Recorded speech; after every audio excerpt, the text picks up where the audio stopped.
Hello అండి, welcome back to my channel Reshmaresh cooking and fashion.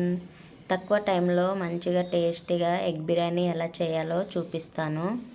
కావాల్సిన పదార్థాలు: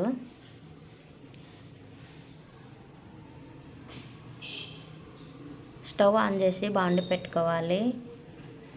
దాంట్లో నీళ్ళు వేసి నీళ్ళు వేడి అయినాక కొద్దిగా ఉప్పు వేసి గుడ్లు వేసుకోవాలి. ఇక్కడ నేను 4 గుడ్లతో చేస్తున్నాను. క్వాంటిటీ మన ఇష్టం, ఎక్కువ తక్కువ. ఇక్కడ నేనైతే కుక్కర్లో చేస్తున్నాను. స్టవ్ ఆన్ చేసుకొని కుక్కర్ పెట్టాను.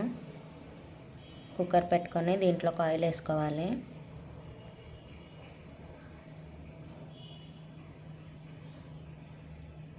Two and half table spoon oil వేసుకున్నాను. ఇక్కడ కనిపిస్తున్న మసాలాలన్నీ వేసుకోవాలి. ఆయిల్ కొద్దిగా హీట్ అవ్వగానే, ఎక్కువ హీట్ అయ్యేదాకా ఉంచొద్దు, మాడిపోతాయి.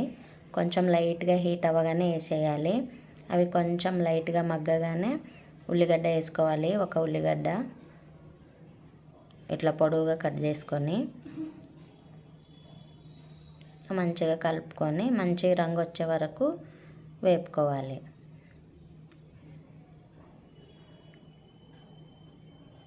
ఈ కలర్లోకి రావాలన్నమాట. ఇప్పుడు అల్లం ఎల్లిగడ్డ పేస్ట్ వేసుకోవాలి.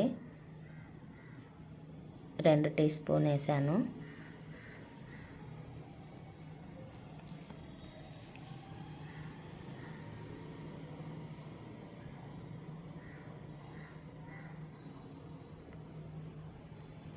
ఇలా మంచిగా ఫ్రై అవ్వాలన్నమాట.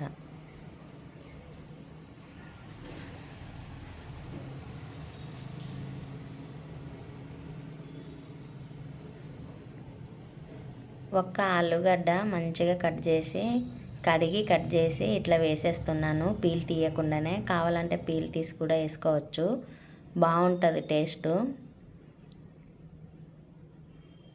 నచ్చకపోతే స్కిప్ చేయొచ్చు, కానీ వేస్తే బాగుంటుంది. మెంతి కూర, పుదీనా. మెంతి కూర ఒక సగం కట్ట ఉంది. మెంతి కూర వేసుకుంటే ఇంకా టేస్ట్ బాగుంటుంది, అందుకే వేసాను. గుప్పెడంత పుదీనా, ఒక హాఫ్ కట్ మెంతి కూర మంచిగా కడిగి వేసుకోవాలి.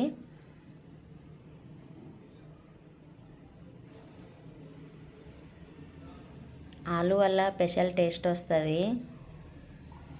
కావాలంటే ఇంకొకటి కూడా వేసుకోవచ్చు. నేను తక్కువ ప్రిపేర్ చేస్తున్నాను కాబట్టి ఒకటే వేసాను. ఇప్పుడు పసుపు పావు టీ స్పూన్, కొద్దిగా ఉప్పు, అది మగ్గడానికి.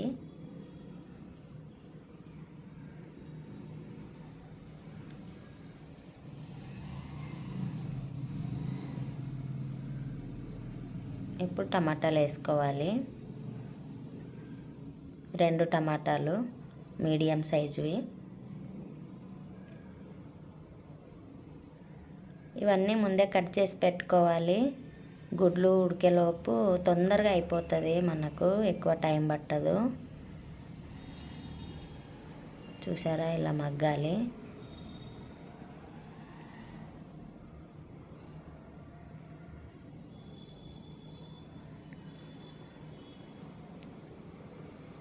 కారం వేస్తున్నాను టేస్ట్కి సరిపడా. ధనియా పౌడర్ 1 టీ స్పూన్ వేసాను, ఎక్కువ అవసరం లేదు.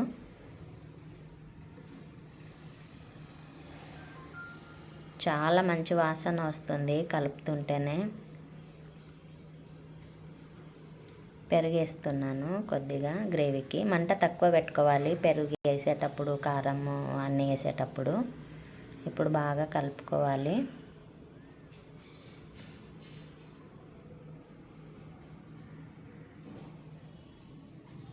మూత పెట్టి 1 నిమిషం ఉడకబెట్టుకోవాలి. 1 నిమిషం తర్వాత చూడండి, మసాలా అంతా మంచిగా ఉడికింది.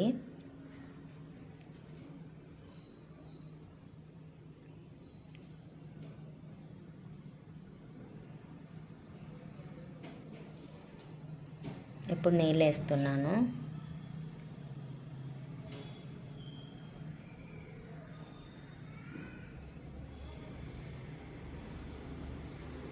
అయితే రైస్ ఇక్కడ నేను 1.5 గ్లాసే తీసుకున్నాను. నీళ్ళు వేసుకున్నాక పచ్చిమిర్చి ఇట్లా ఘాటులు పెట్టి వేసుకోవాలి 4. ముందే బియ్యం కడిగి నానబెట్టాను. ఇట్లా నీళ్ళు మసులుతున్నప్పుడు వేసుకోవాలి.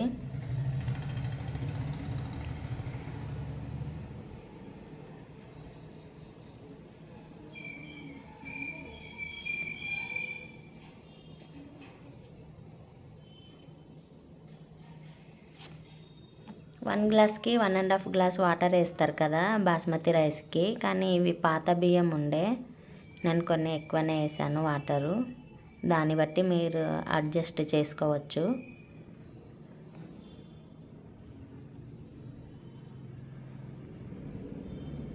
బియ్యం వేసినాక ఇప్పుడు ఉప్పు వేసుకోవాలి టేస్ట్కి సరిపడా. కొద్దిగా గరం మసాలా.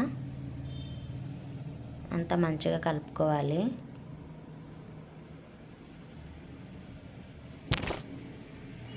చెక్ చేసుకోండి, ఏమైనా తక్కువ ఉంటే ఇప్పుడే యాడ్ చేసుకోవచ్చు. నాకైతే అంత సరిపోయింది. గుడ్లు ఘాటులు పెట్టి వేస్తున్నాను.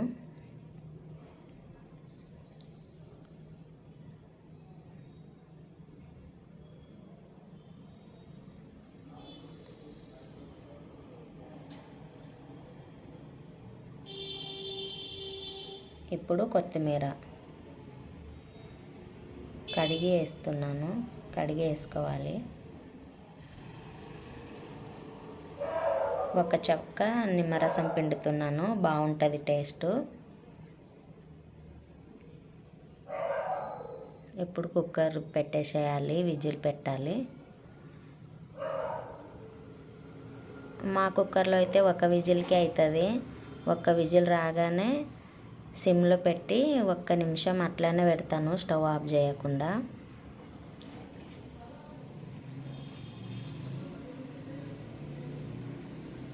అయిపోయింది. 1 నిమిషం తర్వాత స్టవ్ ఆఫ్ చేశాను. చూపిస్తాను చూడండి ఎంత బాగా వచ్చిందో. పర్ఫెక్ట్ అయింది.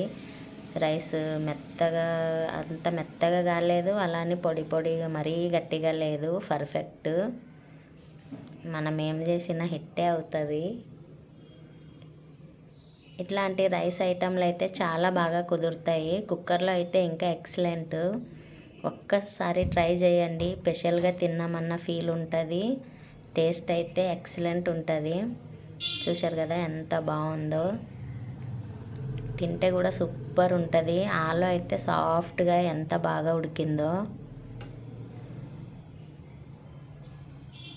దీంట్లోకి ఏ కర్రీ అవసరం లేదు, ఉట్టిదే తినొచ్చు, అంత బాగుంటుంది టేస్ట్.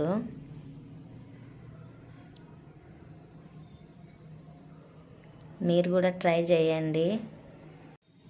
చూశారు కదా, ఈ వీడియో మీకు నచ్చితే లైక్ చేయండి, షేర్ చేయండి, సబ్స్క్రైబ్ చేయండి. మరో వీడియోలో కలుద్దాం. బాయ్.